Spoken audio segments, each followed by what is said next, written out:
Tout simplement, la première fois que j'ai eu cette idée, c'est pas du tout lié ni au verre, ni au programme de la galerie, ni lié au thème que d'habitude on nous donne, nous suggère.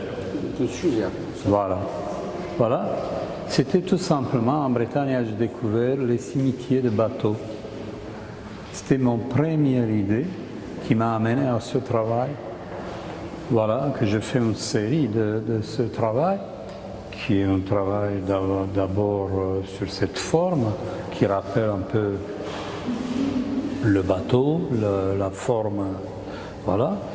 Et surtout, ça m'a intéressé de travailler, de respecter toujours le verre. D'habitude, quand je parle de verre, je dis qu'il faut respecter tous les matériaux, c'est pour ça qu'on les choisit. Voilà. Et j'ai travaillé beaucoup sur le contraste de mat, de transparent, de polissage, de cassure ou de moulage, je dirais. Parce qu'au début, c'est une pâte du verre, toute brute, si tu veux. Un bloc. Un bloc, c'est de la pâte du verre, c'est du verre poulet dans le moule. Et ensuite, parce que j'ai trouvé toujours que la pâte du verre, il m'arrête ma création, j'ai retravaillé. Je suis arrivé à cette idée. Mais initialement, ce sont tous les dessins que je fais après des bateaux oubliés à la mer, qui sont engloutis par le sable, Voilà. C'est toujours, bien sûr, la composition de la surface. Je suis assez guidé pour qu'est-ce qu'il y a devant moi, sur le moment. Je n'aime pas trop faire des esquisses, parce que les esquisses que je fais ça, c'était vraiment des dessins en encre des bateaux oubliés ou de formes oubliées quelque part. Tu te sers jamais en fin de compte de tes peintures pour tes œuvres en verre? Si, c'est une sorte de préparation, mais à la fin, il n'y a rien à voir. Je ne prépare pas cette sculpture. Quand par exemple Je crois que je me prépare plutôt dans ma tête. Donc quand tu fais tes 2-3 mois de peinture, absolument, de folie, absolument. Enfin, mais il y a une liaison à la fin. Je ne mets jamais une esquisse à côté de dire je veux copier. Je ne peux pas me copier. C'est pour ça que je suis sûr que c'est ma sculpture. Et elle ne vient pas d'ailleurs. Non. Il faut que je crée moi-même une atmosphère en moi. Sinon, je ne peux pas arriver à ce résultat.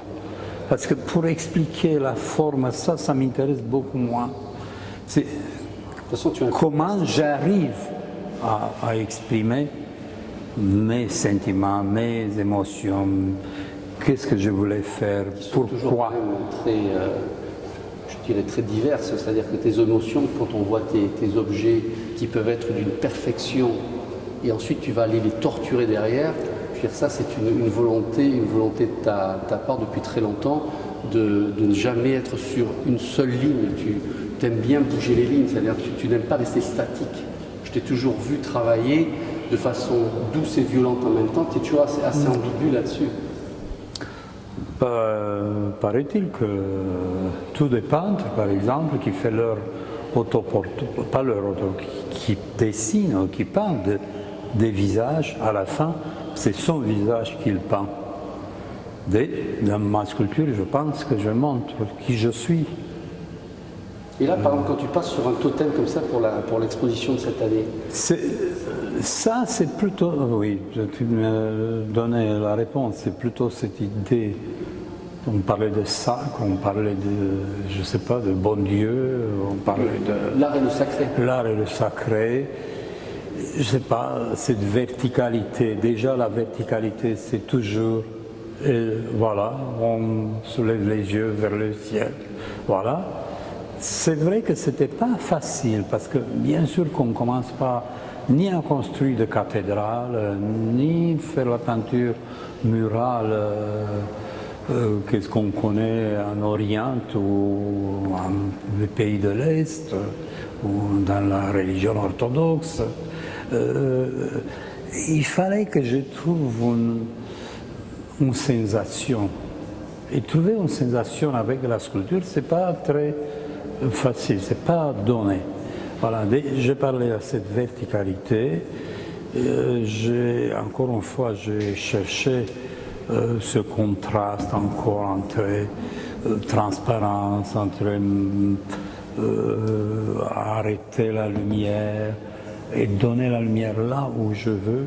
Et il y a un léger mouvement dans cette verticalité qui donne une sorte d'apaisement, une chose, si on le sort de l'autre côté, Serge, complètement, voilà, on voit, on peut s'imaginer complètement une prière peut-être. Peut-être. J'ai horreur de donner des titres absolument, mais on peut penser à ça. Ta couleur, qu'est-ce que tu as amené?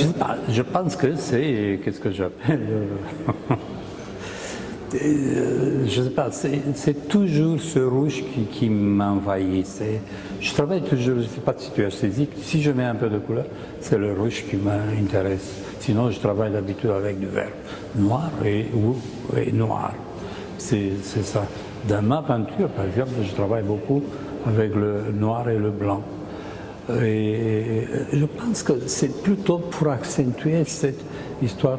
Allez, peut-être qu'il ne faut pas dire de dramatiser, si tu veux, de donner encore plus de force, peut-être.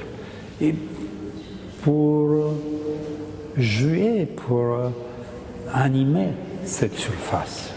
Je n'ai pas eu assez d'animer la surface comme ici, avec des cassures qui sont plus brillantes, des choses qui restent mates, qui sont arrondies, qui sont coupées vraiment.